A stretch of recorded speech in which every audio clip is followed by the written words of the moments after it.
Elshinta News and Talk. Sekolah rakyat atau SR di sejumlah wilayah, diantaranya di Provinsi Kalimantan Selatan, segera beroperasi dengan menerima sebanyak 225 calon siswa yang berhasil lolos seleksi sekolah rakyat untuk jenjang SMP dan SMA. Sementara itu di wilayah lain, diantaranya di Kapuas, Kalimantan Tengah, persiapan dan percepatan pembangunan sekolah rakyat juga terus dikebut. Bagaimana hasil tinjauan DPD RI atas kesiapan sekolah rakyat? Kita sudah bersama dengan narasumber kita, anggota Dewan Perwakilan Daerah atau DPD RI Perwakilan Kalimantan Tengah, Agustin Teras Narang. Elshinta News and Talk. Selamat siang Pak Teras Narang. Selamat siang Mbak Esti. Ya, dengan Mbak Tel nih di sini, Elshinta Jakarta. Oke, sorry. Iya. Oke, Baik. Mbak Daning. Ya. Apa nih oleh-oleh informasi setelah melakukan tinjauan DPD di sana untuk kesiapan sekolah rakyat? Iya, jadi saya beberapa waktu yang lalu dalam kaitan untuk reses, saya melihat pada beberapa kabupaten secara khusus terkait dengan masalah yang menjadi program dari Presiden Prabowo, yaitu terkait dengan masalah sekolah rakyat. Dan saya berkunjung ke dua kabupaten. Jadi pertama Kabupaten Gunung Mas dan kemudian kedua adalah Kabupaten Kapuas. Nah, kemudian setelah saya melihat dan mempertanyakan sejauh mana kesiapan dari kedua kabupaten itu terhadap program dari Presiden kita tentang sekolah rakyat ini, ternyata kedua dari kabupaten itu telah siap. Dan kemudian malahan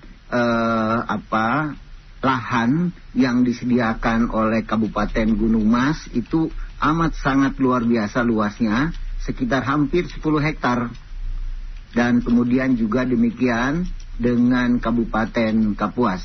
Jadi artinya saya melihat bahwa begitu antusiasnya kedua kabupaten ini, juga kabupaten-kabupaten lain yang berada di Kalimantan Tengah, di dalam rangka untuk mensukseskan program dari Bapak Presiden Prabowo ini, yang secara khusus menyangkut masalah peningkatan sumber daya manusia, dan kemudian tentu juga di bidang pendidikan, sebagaimana yang tercantum di dalam program Asta Cita beliau. Demikian, Mbak. Ya. Pak Teras Narang, ini kan kalau kita mengetahui program sekolah rakyat ini juga adalah adanya infrastruktur dormitory atau asrama ya, karena memang konsepnya seperti itu. Kalau tadi Pak Teras Narang mengatakan lahannya juga luas ya, seperti di Kabupaten Gunung Mas dan juga pastinya di Kabupaten Kapuas, itu bagaimana dengan infrastruktur untuk kesiapan adanya asrama, termasuk juga tenaga pengajar? Karena kita tahu tetap harus lewat seleksi kan untuk kepala sekolah, tenaga pengajar, dan lain sebagainya. Betul sekali Mbak. Jadi artinya begini, bahwa apa yang disiapkan oleh kabupaten-kabupaten yang ada di Provinsi Kalimantan Tengah ini, tiada lain adalah di dalam rangka untuk mensukseskan dan kemudian juga menunjang apa yang menjadi program dari pemerintah pusat. Nah, oleh karena itu, dikarenakan pemerintah di daerah itu sudah siap, dan kemudian tentu adalah menjadi kewajiban dari pemerintah pusat untuk membiayai infrastruktur yang memang diperlukan untuk berdirinya sekolah rakyat itu. Nah, misalnya terkait dengan masalah yang menyangkut asrama, yang menyangkut berkenaan dengan ruang-ruang kelas, dan kemudian juga menyangkut sarana dan prasarana belajar dan mengajar yang lain, termasuk diantaranya adalah para guru. Nah, disinilah diperlukannya adanya suatu koordinasi antara pemerintah pusat, pemerintah provinsi, dan pemerintah kabupaten terkait. Nah, ini pola-pola koordinasi ini menurut saya yang harus perlu dimatangkan dengan baik, sehingga kesiapan yang sebagaimana diharapkan oleh Bapak Presiden itu betul-betul terwujud dengan baik. Dan saya mendapat informasi bahwa ini dikelola oleh Kementerian Sosial, dan kemudian tentu Kementerian Sosial di dalam hal ini membantu, dan saya tetap berpengharapan agar Kementerian Pendidikan terkait juga betul-betul juga bersama-sama membantu, sehingga proses belajar dan mengajar yang diharapkan akan mencerdaskan kehidupan bangsa ini dapat terlaksana dengan baik. Dan ini adalah bagian dari pendidikan dasar, Mbak. Kalau kita mengacu pada Undang-Undang Dasar 45, ini adalah merupakan kewajiban dari pemerintah di dalam rangka untuk mengadakan pendidikan dasar ini.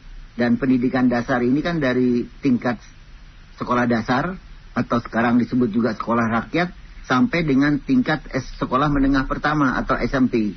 Dan ini memang adalah merupakan tugas juga dari kabupaten-kabupaten kota di dalam rangka untuk mempersiapkannya. Jadi konkretnya, Mbak, bahwa daerah amat sangat siap. Dan kemudian juga saya harapkan agar pemerintah di dalam bidang anggaran dan kemudian penyediaan sumber daya manusia dan kemudian juga terkait dengan sarana dan prasarananya harus betul-betul melakukan koordinasi yang baik sehingga apa yang akan diharapkan itu betul-betul terwujud. Karena apa? Karena daerah sudah siap kok. Jadi kalau saya melihat ya Mbak ya, bahwa kegagalan ini terjadi apabila pemerintah pusat tidak serius. Dan kemudian pihak-pihak terkait yang ditugaskan oleh Bapak Presiden belum melaksanakan itu dengan baik. Jadi pola koordinasi, pola kolaborasi, pola kerjasama, pola gotong royong ini harus betul-betul tercipta di dalam rangka untuk memenuhi apa yang menjadi program dari Bapak Presiden kita.